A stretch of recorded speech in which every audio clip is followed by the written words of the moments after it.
Okay, it looks like I'm live.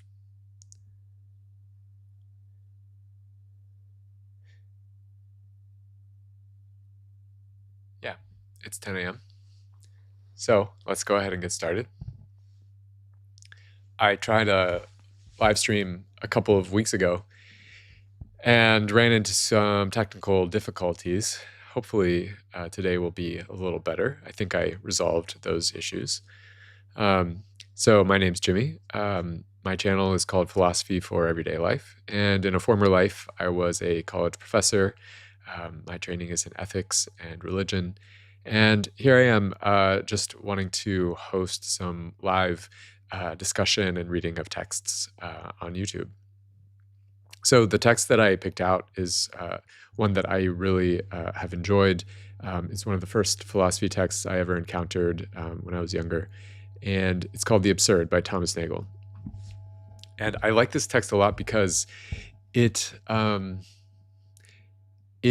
articulates things that I've experienced, felt, and thought, and offers something like not a solution, but a way out. Something like, instead of untying the knot, it cuts the knot, if we can use that image.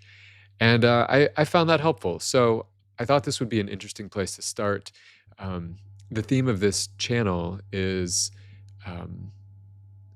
the idea that we can bring philosophy into our daily lives, not just as a set of ideas or a way of arguing, but as something more like a practice, that philosophy itself can be a practice which can be applied daily and in a way that allows for the cultivation of freedom.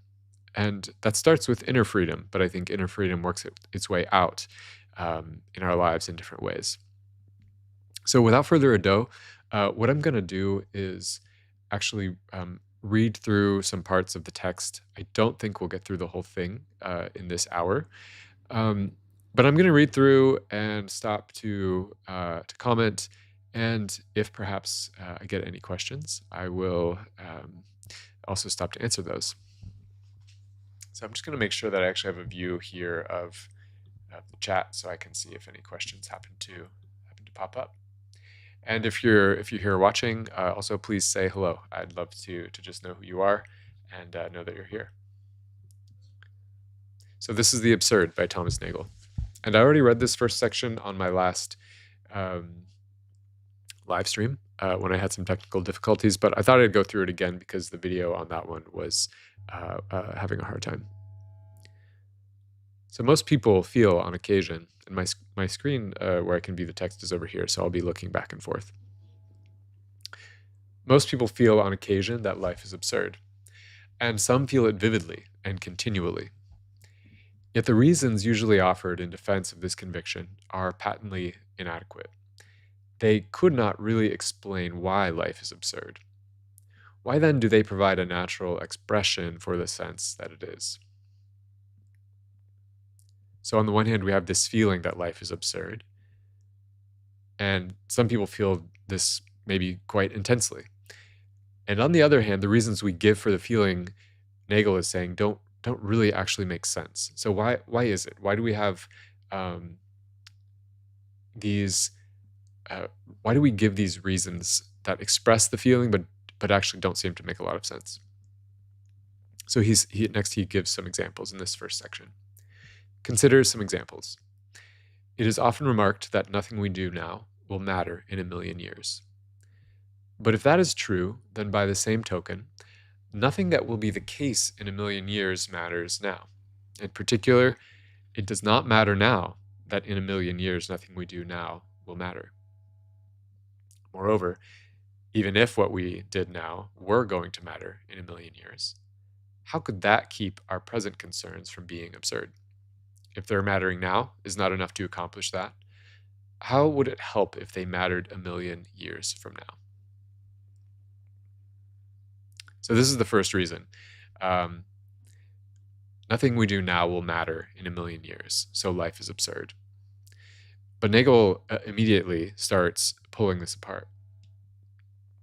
he says, for example, okay, if that's true, then it's also true that nothing that matters in a million years or nothing that happens in a million years matters now. It works both ways. And especially, importantly for this discussion, it doesn't matter now that nothing that we do now will matter in a million years. That's a million years away. And the not mattering sort of goes both ways, including that the not mattering doesn't matter. And he says, even if what we did now did matter in a million years, what does that do for us? How does that help us? How does that lend meaning to what we're doing now? I'll continue reading. Whether what we do now will matter in a million years could make the crucial difference only if its mattering in a million years depended on its mattering period. But then, to deny that whatever happens now will matter in a million years is to beg the question. Just making sure we can see this on the text. Yeah. Against this mattering period. For in that sense, one cannot know that it will not matter in a million years. Whether, for example, someone now is happy or miserable, without knowing that it does not matter, period. So he's saying the whole million years away question, which is really just, a shorthand for saying in a long time or in some distant future.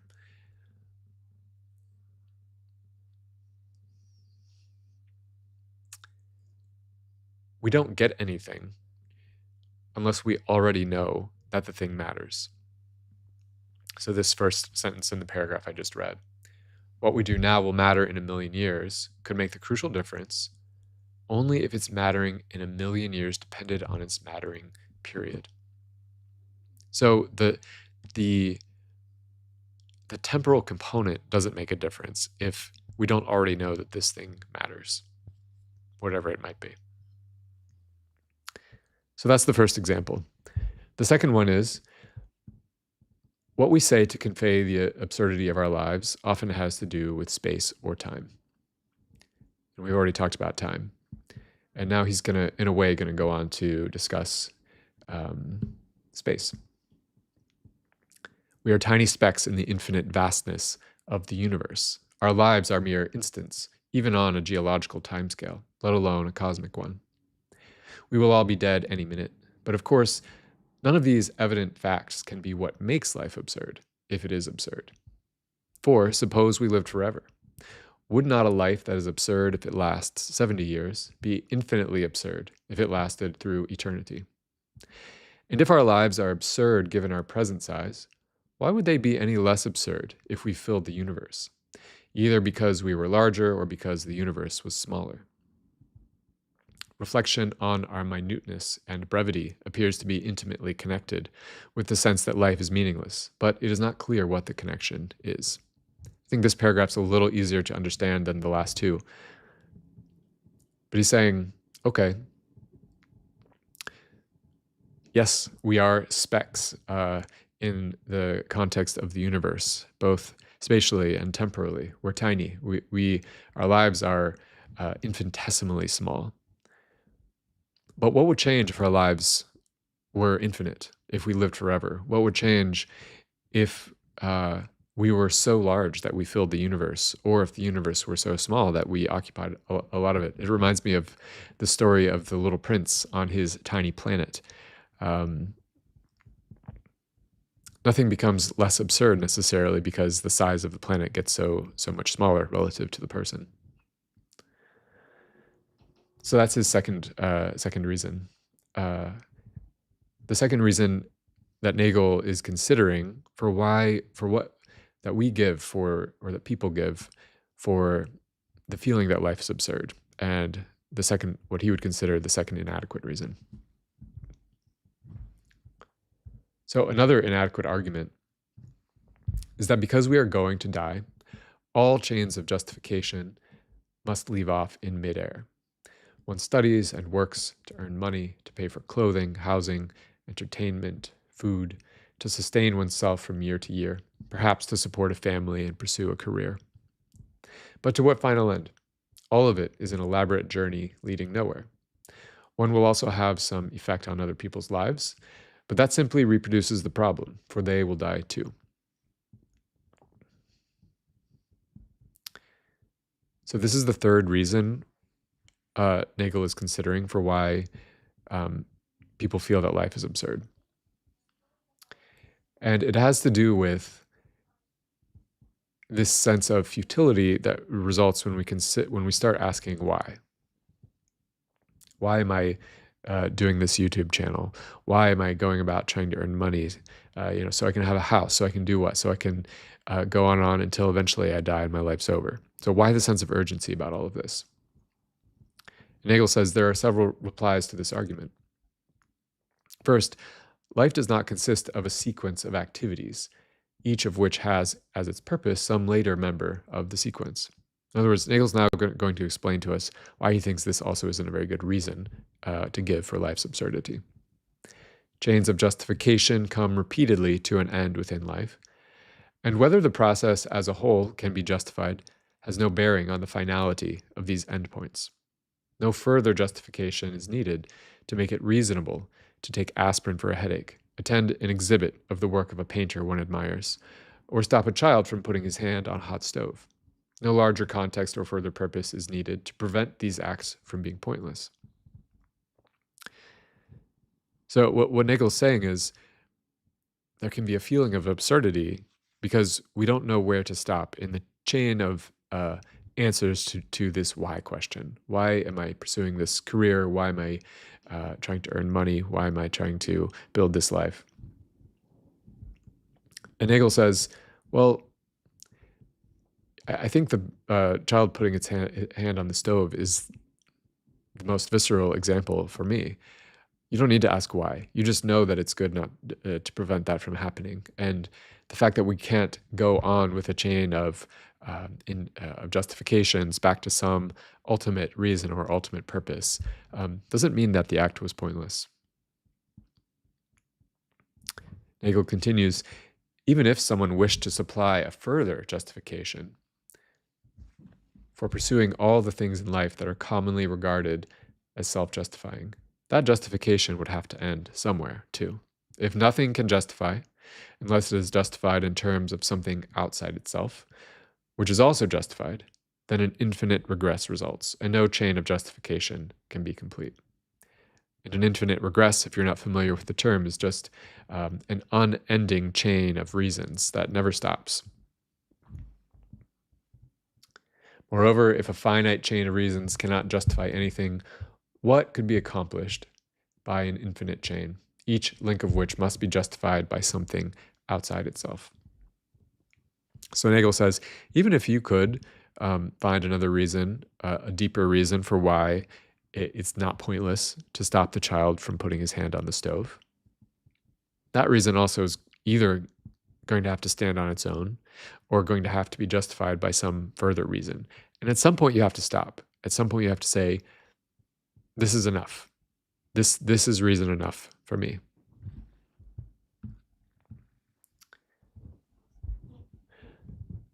Since justifications must come to an end somewhere, nothing is gained by denying that they end where they appear to, within life, or by trying, I wonder, I hope this text can be seen. Yeah, it looks like it can. Okay, good.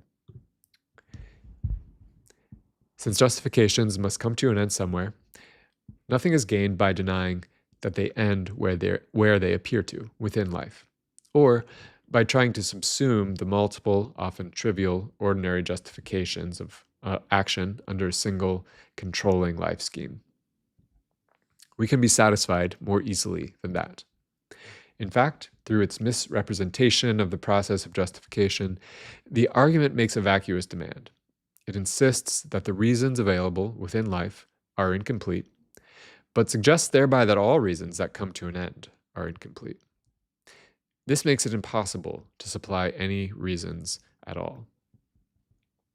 So he's saying, if the fact that we have to stop somewhere, we have to say, this reason here in the present for this action is inadequate, and we must provide some bigger, broader reason, Nagel's saying that undermines the entire process of giving reasons for our lives and our actions, because it requires us to keep moving further back this chain of justification. So again, the point here is to say, this is one of these reasons we give. He's looked at 3 or 4 for why life feels absurd. And Nagel's saying this reason, like the others, it doesn't really work. So he concludes this first section. The standard arguments for absurdity appear therefore to fail as arguments. Yet, I believe they attempt to express something that is difficult to state, but fundamentally correct. So there is something here, but we have to dig a little deeper to find out what it is. So that's the end of the first section. If you've been watching, I just want to thank you for being here, and feel free to drop your name in the chat to say hello or to raise any questions or comments you might have. So I'll go ahead and take a stab at this second section. And Nagel is now going to explain to us a little more what he means by this word absurd, or what it means for someone to feel that something is absurd. In ordinary life, a situation is absurd when it includes a conspicuous discrepancy between pretension or aspiration and reality. So what does that mean? He gives some examples. Someone gives a complicated speech in support of a motion that has already been passed.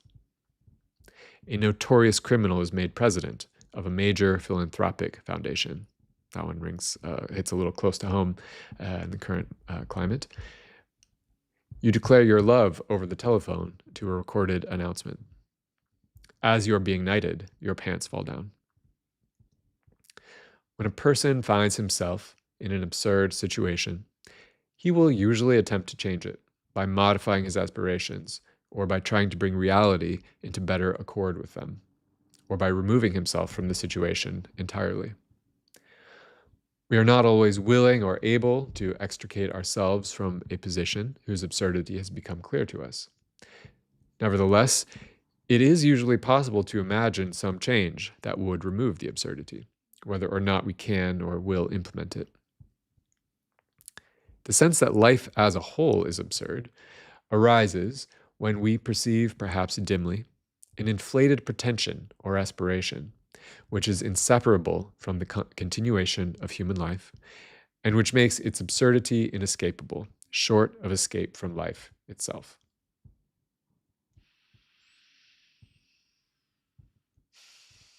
So he's going to expand on this. He gave some examples of what it might mean for a specific situation to be absurd, but we can also have this sense that life as a whole is absurd. And this happens when we perceive this, we have this inflated pretension or aspiration, a sense that life must be meaningful on some broader level, which is inseparable from the continuation of human life. So what does this mean?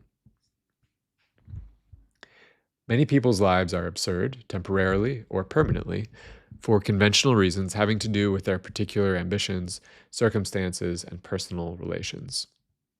If there is a philosophical sense of absurdity, however, it must arise from the perception of something universal, some respect in which pretension and reality inevitably clash for us all.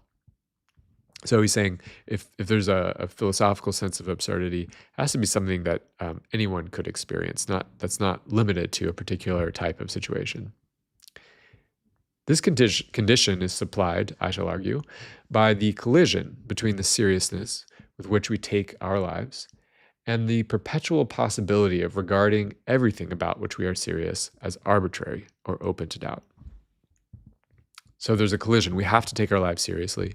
We also have this ability to step back and regard all of it as absurd. Well, I'm sorry, not as absurd, but as arbitrary.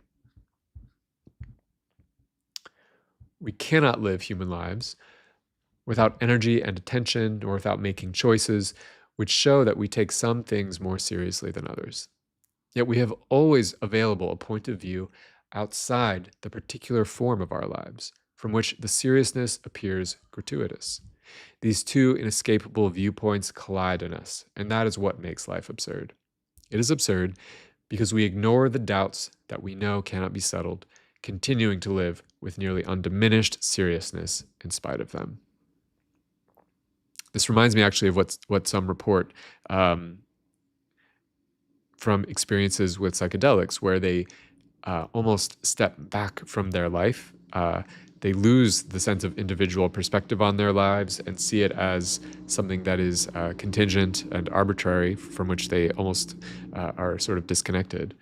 And Nagel says, we can adopt that perspective. You don't need psychedelics to do it. You can simply take on this perspective towards one's life, which makes it all seem rather arbitrary, as if you're viewing yourself as a character in a video game. And at the same time, we can't avoid taking our lives seriously. We can't avoid having a sense of urgency about going about our days, about the things that happen to us, about the relationships that fill our lives. And this tension between the ability to step back and view everything as arbitrary and the inability not to take ourselves seriously on some level, this is what Nagel thinks creates a sort of general philosophical sense of absurdity. This analysis requires defense in two respects. First, as regards the unavoidability of seriousness. Second, as regards the inescapability of doubt. So he's going to defend both sides of this tension, explain why we can't avoid it. We take ourselves seriously whether we lead serious lives or not, and whether we are concerned primarily with fame, pleasure, virtue, luxury, triumph, beauty, justice, knowledge, salvation, or mere survival. If we take other people seriously and devote ourselves to them, that only multiplies the problem. Human life is full of effort, plans, calculation, success, and failure. We pursue our lives with varying degrees of sloth and energy. It would be different if we could not step back and reflect on the process, but were merely led from impulse to impulse without self-consciousness. But human beings do not act solely on impulse. They are prudent, they reflect, they weigh consequences, they ask whether what they are doing is worthwhile. Not only are their lives full of particular choices that hang together in larger activities with temporal structure, they also decide in the broadest terms what to pursue and what to avoid, what the priorities among their various aims should be, and what kind of people they want to be or become. Some men, some persons are faced with such choices by the large decisions they make from time to time, some merely by reflection on the course their lives are taking as the product of countless small decisions. They decide whom to marry, what profession to follow, whether to join the country club or the resistance. And they may just wonder why they go on being salesmen or academics or taxi drivers, and then stop thinking about it after a certain period of inconclusive reflection. Although they may be motivated from act to act by those immediate needs with which life presents them, they allow the process to continue by adhering to the general system of habits and the form of life in which such motives have their place, or perhaps only by clinging to life itself. They spend enormous quantities of energy, risk, and calculation on the details.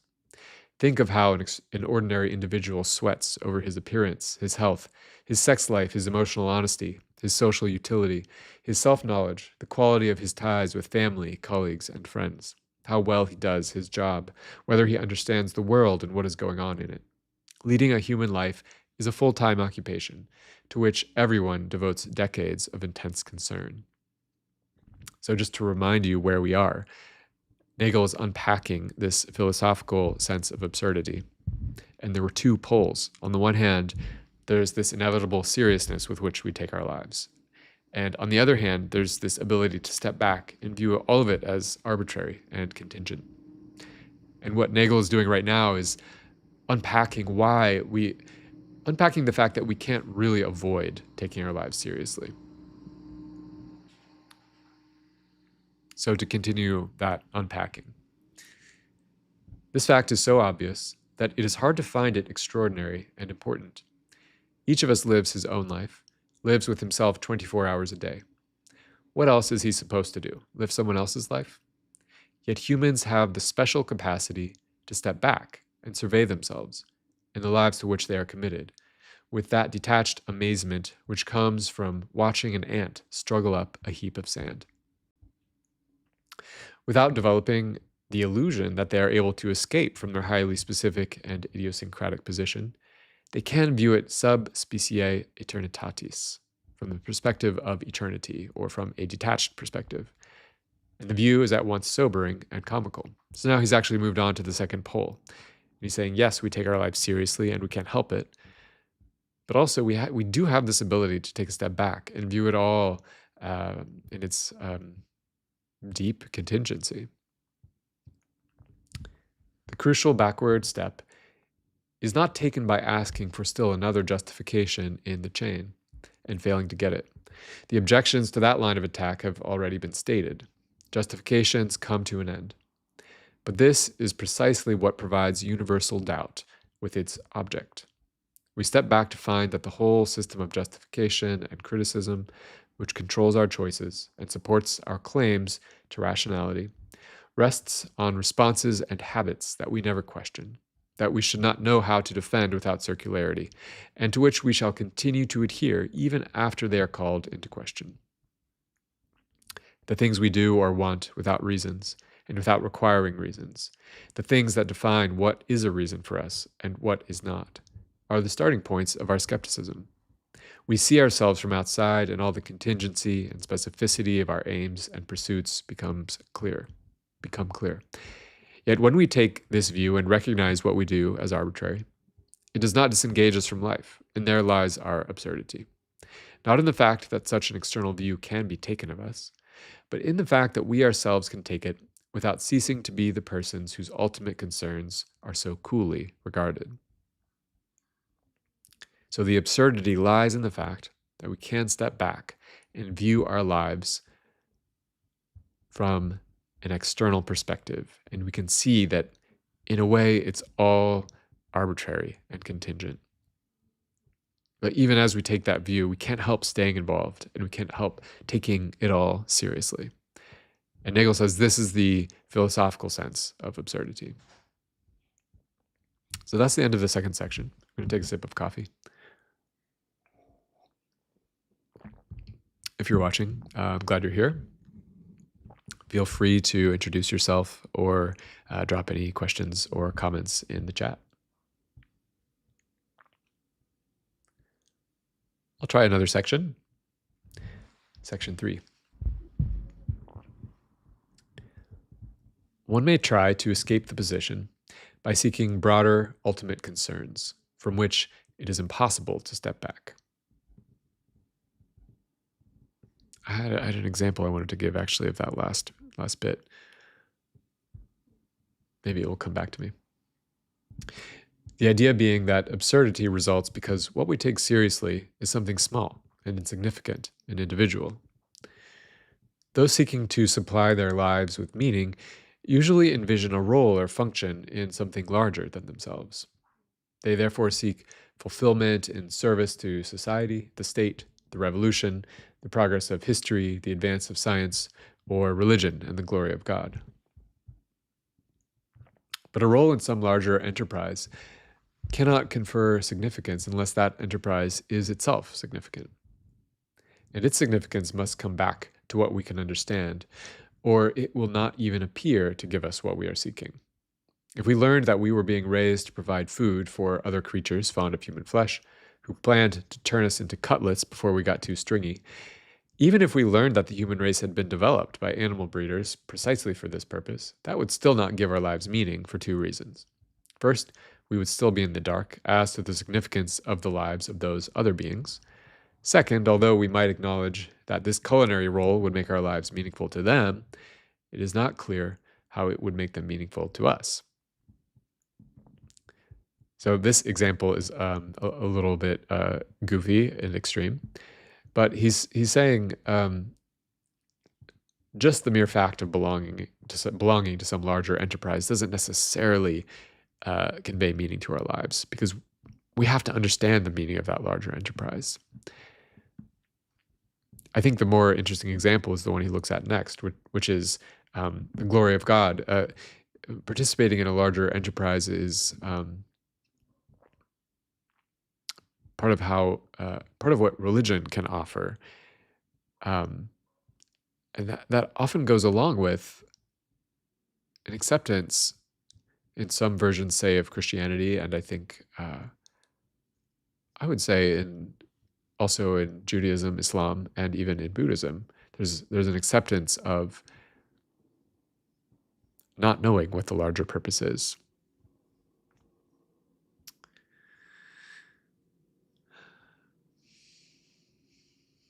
So he goes on to consider a religious example. Admittedly, the usual form of service to a higher being is different from this. One is supposed to behold and partake of the glory of God, for example, in a way in which chickens do not share in the glory of coq au vin. The same is true of service to a state, a movement, or a revolution. People can come to feel, when they are part of something bigger, that it is part of them too. They worry less about what is peculiar to themselves, but identify enough with the larger enterprise to find their role in it fulfilling. However, any such larger purpose can be put in doubt in the same way that the aims of an individual life can be, and for the same reasons. It is as legitimate to find ultimate justification there as to find it earlier among the details of an individual life. But this does not alter the fact that justifications come to an end when we are content to have them end, when we do not find it necessary to look any further. If we can step back from the purposes of individual life and doubt their point, we can step back also from the progress of human history or of science or the success of a society or the kingdom, power, and glory of God, and put all these things into question in the same way.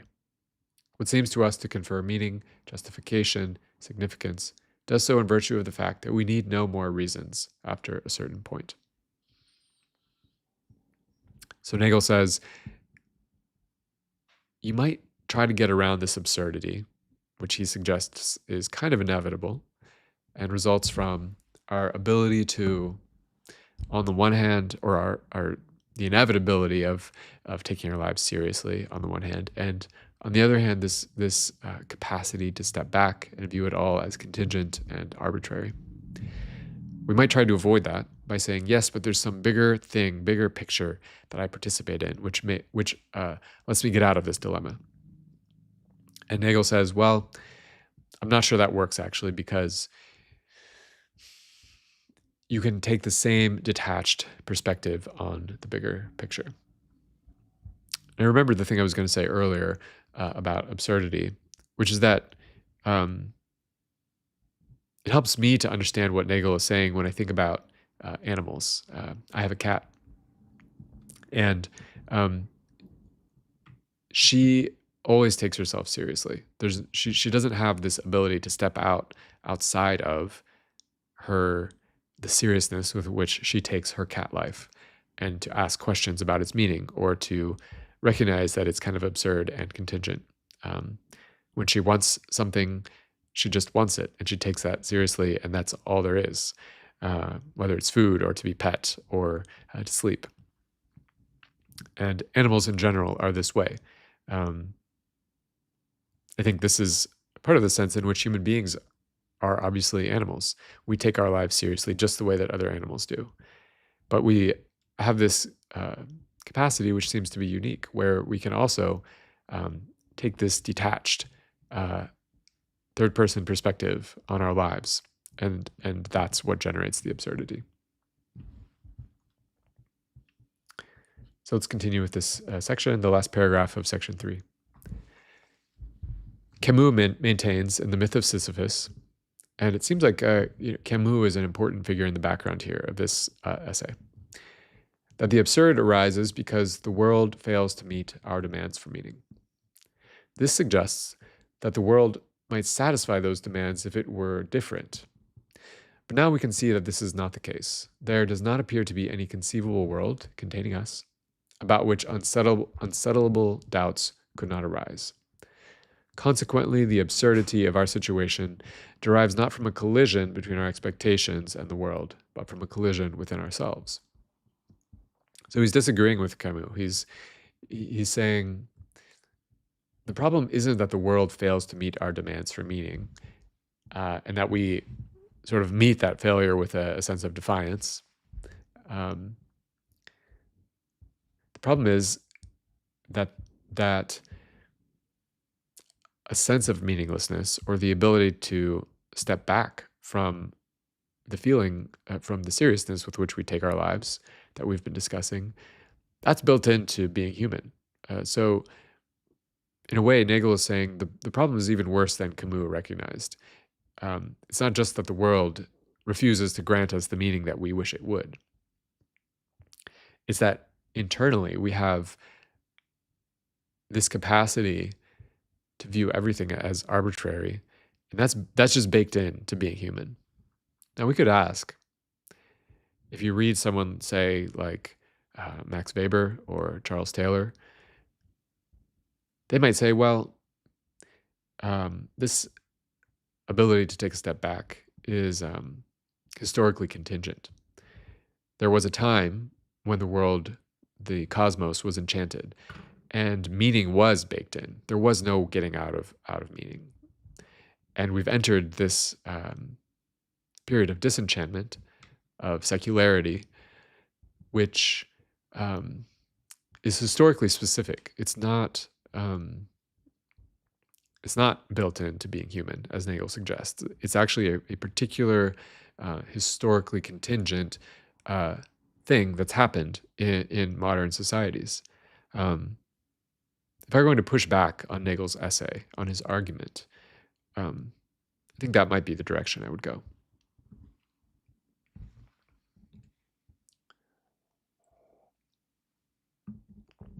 So I said this was a philosophy hour. I've been going about 35 minutes. I still have some energy to read a little bit more of this essay, so I think I'll go ahead and do that. If you've joined recently, feel free to drop your name in the chat, or to add any questions or comments you might have. So, section 4.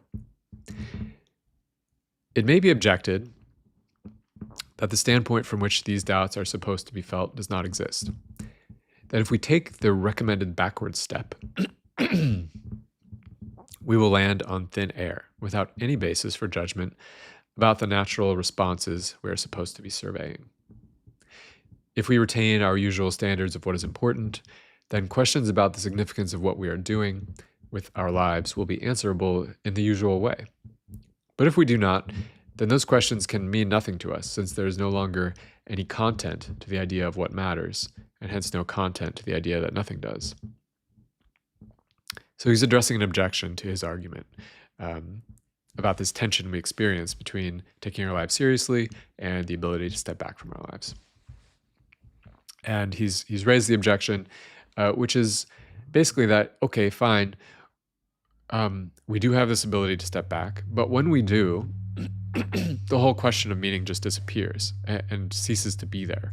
So yeah, you can kind of flip back and forth. You can choose which perspective to take. Either we take our lives seriously in the present, in the moment, and then our lives seem meaningful, or we don't. But okay, so what? There's not a tension. It's just two different perspectives that you can choose to adopt or not to adopt. So Nagel responds to this objection. But this objection misconceives the nature of the backward step. It is not supposed to give us an understanding of what is really important, so that we see by contrast that our lives are insignificant. We never, in the course of these reflections, abandon the ordinary standards that guide our lives.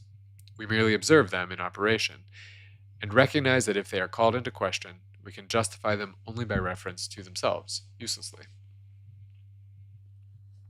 We adhere to them because of the way we are put together. What seems to us important, or serious, or valuable, would not seem so if we were differently constituted. So Nagel's saying, actually, in the stepping back process, where we view our lives from a distance and see that they are contingent, we never lose the ordinary sort of animal seriousness with which we take our lives. That's still there. So we can still be in that. We are inevitably still in that way of experiencing life and the world, even as we step back and see the arbitrariness of the world. In ordinary life, to be sure, we do not judge a situation absurd unless we have in mind some standards of seriousness, significance, or harmony with which the absurd can be contrasted. This contrast is not implied by the philosophical judgment of absurdity. That might be thought to make the concept unsuitable for the expression of such judgments. This is not so, however, for the philosophical judgment depends on another contrast, which makes it a natural extension from more ordinary cases.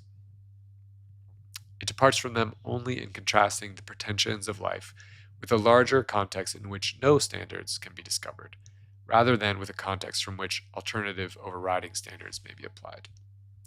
So this is a little abstract. Let me just make sure I'm understanding what he's saying here.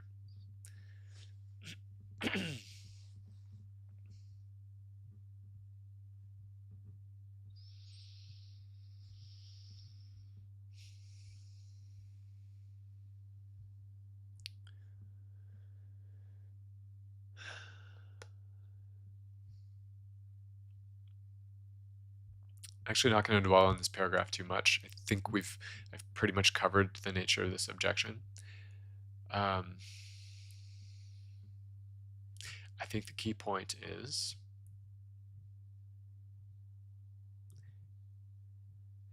that this feeling of absurdity comes from contrasting the pretensions of life with a larger context in which no standards can be discovered.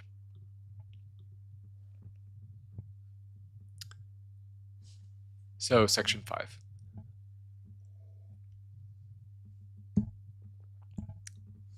Is going to expand on this idea of absurdity by comparing it to skepticism about what we can know, or epistemological skepticism. In this respect, as in others, philosophical perception of the absurd resembles epistemological skepticism.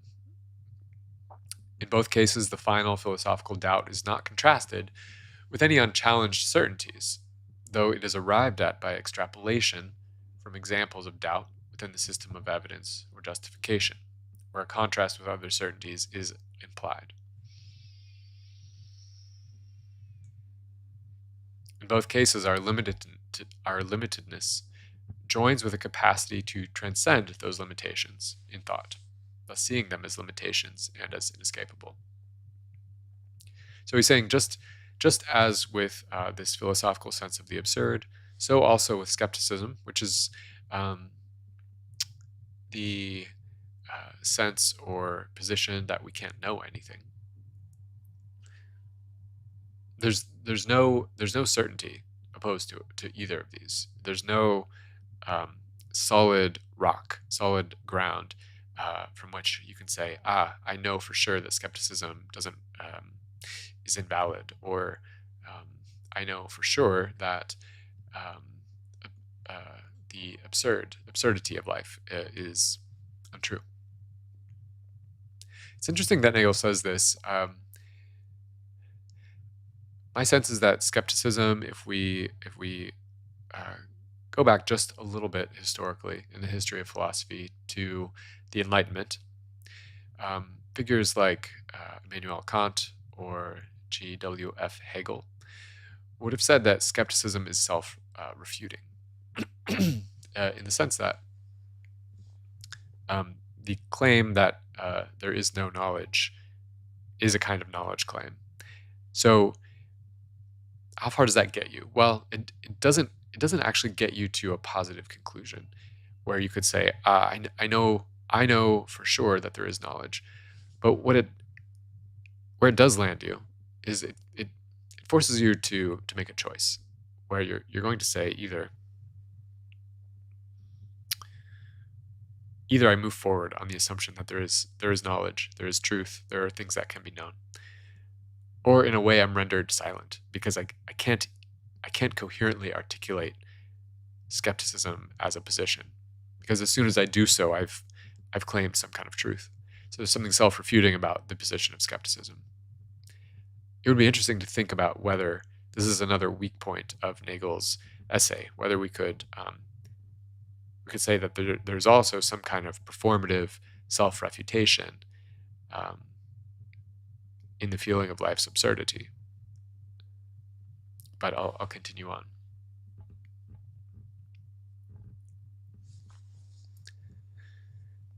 Skepticism begins when we include ourselves in the world about which we claim knowledge. We notice that certain types of evidence convince us that we are content to allow justifications of belief to come to an end at certain points, that we feel we know many things even without knowing or having grounds for believing the denial of others, which if true would make what we claim to know false.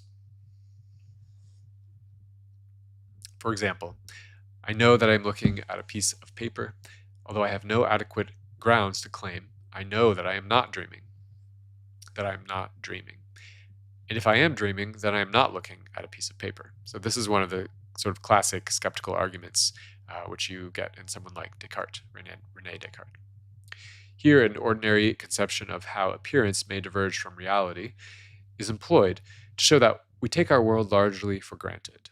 And this is the analogy here is just like we take our lives seriously on a, say, kind of a moral level or on a meaning level, so also we take our knowledge largely for granted, and we can't help it. The certainty that we are not dreaming cannot be justified except circularly, in terms of those very appearances which are being put in doubt. And here, I want to come back to this matter of self-refutation, or self-contradiction, because I think there is a classic argument which says, yes, Nagel, we do take these things for granted, but if we don't take them for granted, we actually run into some pretty serious problems with self-contradiction. And so there may be some degree of justification which he's looking over here. It is somewhat far-fetched to suggest I may be dreaming, but the possibility is only illustrative. It reveals that our claims to knowledge depend on our not feeling it necessary to exclude certain incompatible alternatives. And the dreaming possibility or the total hallucination possibility are just representatives for limitless possibilities, most of which we cannot even conceive. Once we have taken the backward step to an abstract view of our whole system of beliefs, evidence, and justification, and seeing that it works only, despite its pretensions, by taking the world largely for granted, we are not in a position to contrast all these appearances with an alternative reality.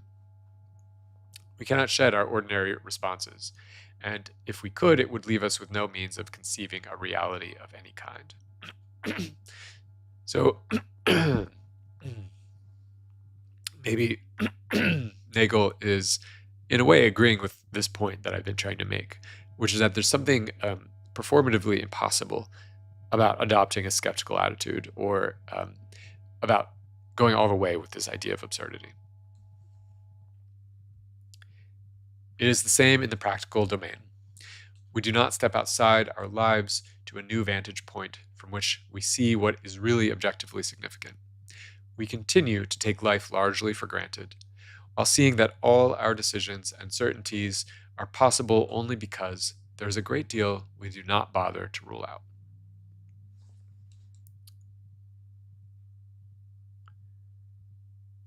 And here's an interesting footnote, which fits with what I was saying a moment ago.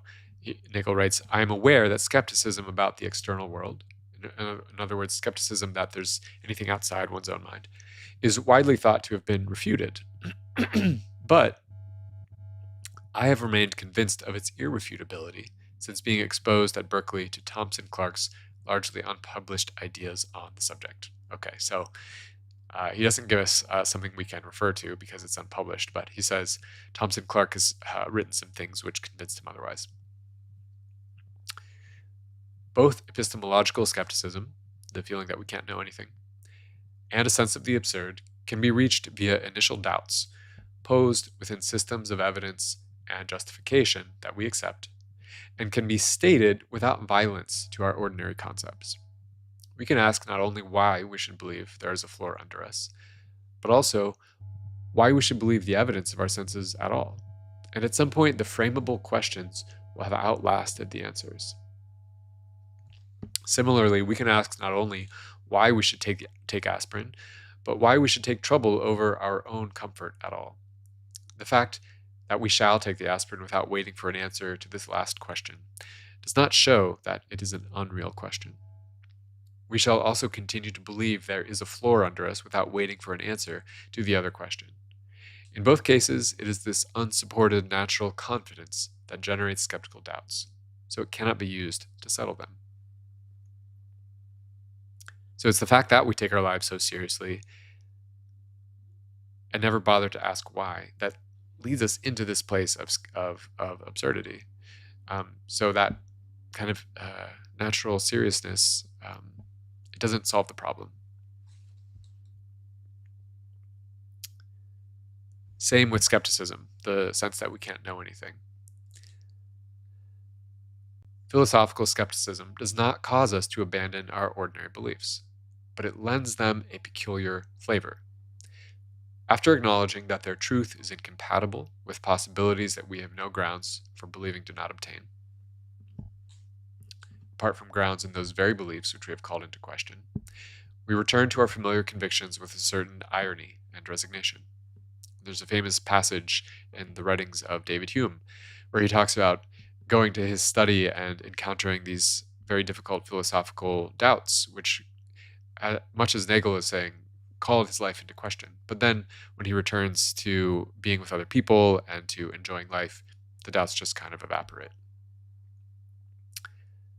Unable to abandon the natural responses on which they depend, we take them back, like a spouse who has run off with someone else and then decided to return. But we regard them differently, not that the new attitude is necessarily inferior to the old in either case. So we take back our natural, the natural seriousness with which we regard our lives after these moments of philosophical stepping back. We take them back, but we have a slightly different angle on them.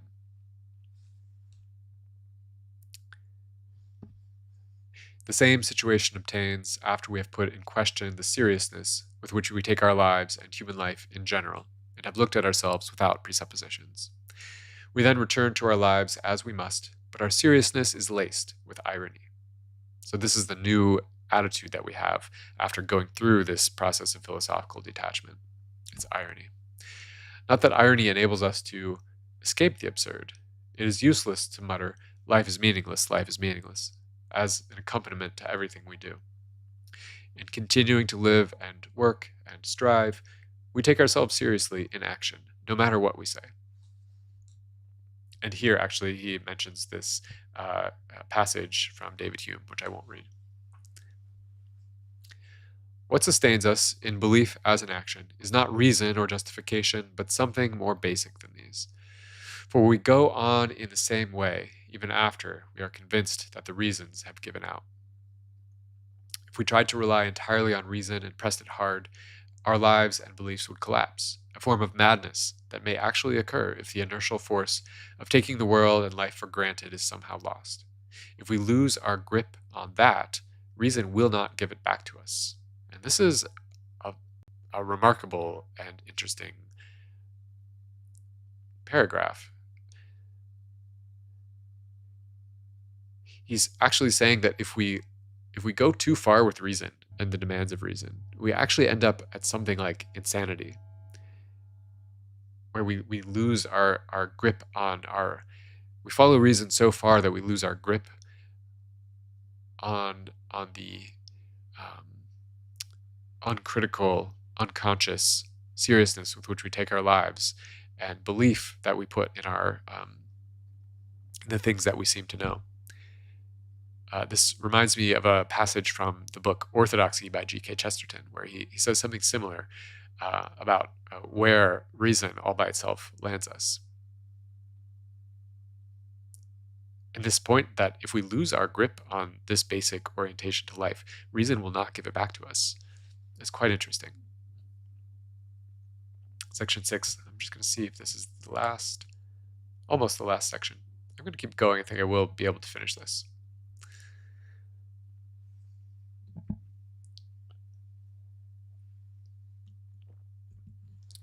In viewing ourselves from a perspective broader than we can occupy in the flesh, we become spectators of our own lives. We cannot do very much as pure spectators of our own lives, so we continue to lead them and devote ourselves to what we are able at the same time to view as no more than a curiosity, like the ritual of an alien religion. And Brendan, thanks for commenting. You're the first. A thought untethered from day-to-day interaction and intersubjective root leaves us isolated and detached. Yeah, I think that is what he's saying.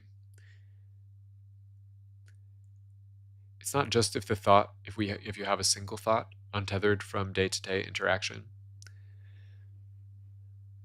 but it's if you go so far with thought that you fundamentally become disconnected from day-to-day interaction, then you become detached and isolated on a very profound level. I think he's saying something like that. Thanks for the question/comment.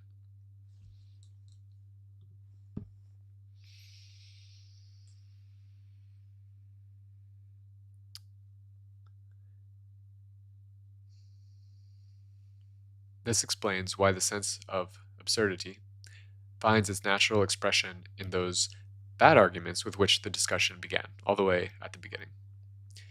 Reference to our small size and short lifespan, and to the fact that all of mankind will eventually vanish without a trace, are metaphors for the backward step, which permits us to regard ourselves from without and to find the particular form of our lives curious and slightly surprising. By feigning a nebulous eye view, we illustrate the capacity to see ourselves without presuppositions as arbitrary, idiosyncratic, highly specific occupants of the world, one of countless possible forms of life. You're saying why these initial arguments still capture some truth. And Creative Crypto, thanks also. I'm glad you're enjoying it. I am too. This is a great essay. It's a really fun essay to read and think through.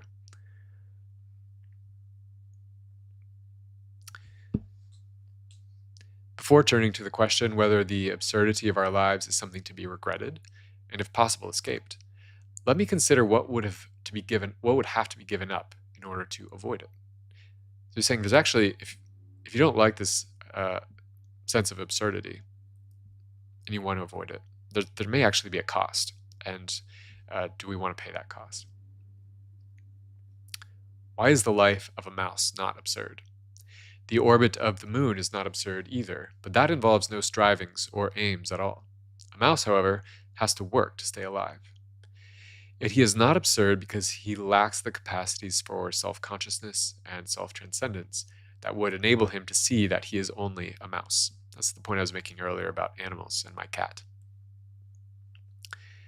If that did happen, his life would become absurd, since self-awareness would not make him cease to be a mouse, and would not enable him to rise above his mousely strivings. Bringing his newfound self-consciousness with him, he would have to return to his meager yet frantic life, full of doubts that he was unable to answer, but also full of purposes that he was unable to abandon. There's a book and a movie called The Rats of Nim, which I remember from when I was a kid, but have also read and watched with my own children, where these rats are put in a laboratory and sort of experimented on until they have consciousness, and they encounter this exact problem. They see their rat lives for the sort of absurdity that they have, just like a human. And to extend this way beyond the current discussion, but another topic I've been considering is artificial intelligence, and specifically what level of consciousness or rationality AI could conceivably have. And we might say, one index for whether AI is conscious in a meaningful sense is if it can conceive of its own existence as arbitrary or absurd.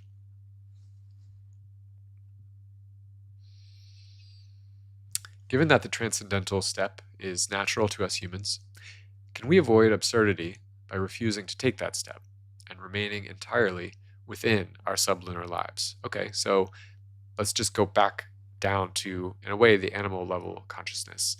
Um, maybe not quite to the level of certain animals, but let's forget about this abstracting step where we see how arbitrary and contingent our lives are. Let's just not go there. Well, we cannot refuse consciously. For to do that, we would have to be aware of the viewpoint we were refusing to adopt. So as soon as you say, I'm not going to take that viewpoint, you've already taken it in a way. The only way to avoid the relevant self-consciousness would be either never to attain it or to forget it, neither of which can be achieved by the will. So you can't get there intentionally. On the other hand, it is possible to expend effort on an attempt to destroy the other component of the absurd, abandoning one's earthly individual human life in order to identify as completely as possible with that universal viewpoint from which human life seems arbitrary and trivial. This seems to be the ideal of certain Oriental religions. Again, I think he has Buddhism in mind here. If one succeeds, then one will not have to drag the superior awareness through a strenuous, mundane life, and absurdity will be diminished. However, insofar as this self-etiolation is the result of effort, willpower, asceticism, and so forth, it requires that one take oneself seriously as an individual, that one be willing to take considerable trouble to avoid being creaturely and absurd. And I think this is indeed one of the paradoxes that are described on the path toward enlightenment in Buddhism. Thus, one may undermine the aim of unworldliness by pursuing it too vigorously. Still, if someone simply allowed his individual animal nature to drift and respond to impulse without making the pursuit of its needs a central conscious aim, then he might, at considerable dissociative cost, achieve a life that was less absurd than most. It would not be a meaningful life either, of course, but it would not involve the engagement of transcendent awareness in the assiduous pursuit of mundane goals. And that is the main condition of absurdity, the dragooning of an unconvinced, transcendent consciousness into the service of an imminent, limited enterprise like a human life. So we might be able to avoid absurdity by sort of drifting into this transcendent awareness.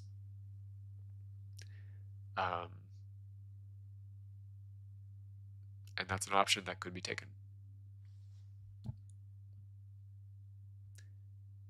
The final escape is suicide. But before adopting any hasty solutions, it would be wise to consider carefully whether the absurdity of our existence truly presents us with a problem to which some solution must be found, a way of dealing with prima facie disaster. That is certainly the attitude with which Camus approaches the issue, and it gains support from the fact that we are all eager to escape from absurd situations on a smaller scale. Camus, not on uniformly good grounds, rejects suicide and the other solutions he regards as escapist. What he recommends is defiance or scorn. So again, I think it's important to flag that I think Nagel is doing two things in relation to Camus' position. One, he's saying that Camus does not properly diagnose the nature of absurdity, which was a few sections back, because Camus thinks it's a problem with the world, that the world doesn't give us the meaning that we feel it should. And Nagel says, no, this is actually something internal to us, because we have this internal tension between taking the world seriously or our lives seriously and this ability to step back. Second, he says he doesn't think Camus' solution to absurdity is very good either. So Camus recommends defiance or scorn. We can salvage our dignity, he appears to believe, by shaking a fist at the world, which is deaf to our pleas and continuing to live in spite of it. This will not make our lives unabsurd, but it will lend them a certain nobility. Nagel says, this seems to me romantic and slightly self-pitying. Our absurdity warrants neither that much distress nor that much defiance. I heard a therapist say once about a situation, it's hopeless, but it's not serious. And I think Nagel is saying something to that effect. At the risk of falling into romanticism by a different route, I would argue that absurdity is one of the most human things about us, a manifestation of our most advanced and interesting characteristics. Like skepticism in epistemology, it is possible only because we possess a certain kind of insight, the capacity to transcend ourselves in thought. If a sense of the absurd is a way of perceiving our true situation, even though the situation is not absurd until the perception arises, then what reason can we have to resent or escape it? Like the capacity for epistemological skepticism, it results from the ability to understand our human limitations. It need not be a matter for agony unless we make it so. Nor need it evoke a defiant contempt of fate that allows us to feel brave or proud. Such dramatics, even if carried on in private, betray a failure to appreciate the cosmic unimportance of the situation. If sub specie eternitatis, there is no reason to believe that anything matters, then that doesn't matter either, and we can approach our absurd lives with irony instead of heroism or despair. So I think this is a really beautiful conclusion to the essay. And I said at the beginning, what Nagel offers is not really a solution, but he does kind of offer a way out.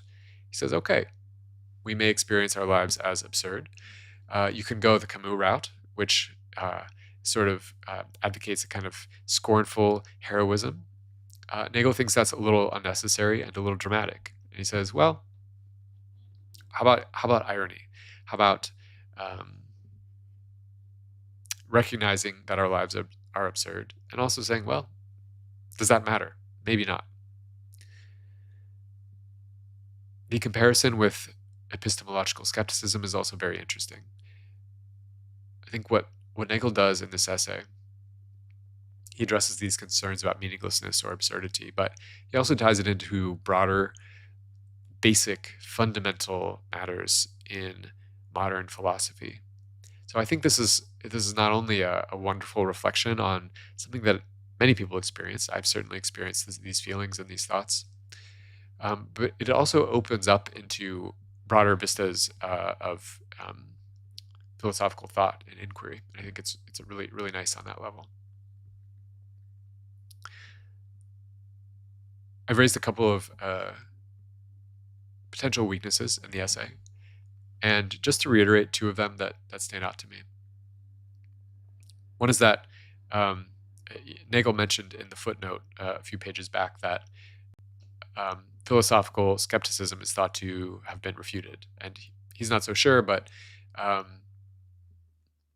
me, the arguments for that refutation are pretty compelling. They don't get you to a positive position of, say, certainty. But skepticism itself seems to be self-refuting. It undermines itself because as soon as you assert it as a position, you've done something that skepticism rules out, because it says there can be no fixed knowledge or set positions. So at a minimum, if you want to go the route of skepticism, you're committed basically to a kind of silence. You can't say anything. The alternative is to say, well, if that position is self-refuting, we have some ground for going with the opposite, which is that there is truth, there is knowledge that can be attained and acquired. I wonder if a similar move might be made here with Nagel. The other place I would want to go here is to someone like Charles Taylor. Taylor follows Max Weber in saying, yes, the modern world is disenchanted. Since the Enlightenment, since modernity, we've lost a kind of naive sense of orientation and meaning in the world. I think this already begins to identify a crack in Nagel's argument, because he's saying that this capacity to step back and view our lives as absurd is baked into what it means to be human. But I think Weber and Taylor would both say it's baked into what it means to be a modern human. It's a modern option that we can adopt this perspective. But there are and have been human cultures and societies where that option is really not live. And Taylor wouldn't put it quite like this, but when Taylor speaks of us living in a secular age, I think he means something like this capacity, that we have this live option to step back and view our lives as arbitrary and contingent. Taylor also thinks that even in a secular age, we have the option to encounter the transcendent. And I would want to ask Nagel whether that encounter is not even a step beyond. Like we have this basic level, animal level, with which we take our lives seriously. We can then move on to take this abstract position where we say, it's all quite arbitrary and contingent. We return to the animal seriousness with a kind of irony. But I wonder if there's not a further level of encountering something transcendent that in a way obliterates the whole question, where we truly can't step back. We can step back from the seriousness of our own individual petty lives. And I don't say that they're petty in a derogatory sense, just in the sense that our lives are small and our concerns are ultimately insignificant. But I wonder if there's some larger, greater experience which would relativize even this irony that Nagel brings to us. So these are some of these are some of the questions, if Nagel were here able to converse with us, that I would want to ask. That being said, I'm a huge fan of this essay. I'm glad I was able to read through it today with you. And if you tuned in at some point, I just want to thank you. Take care.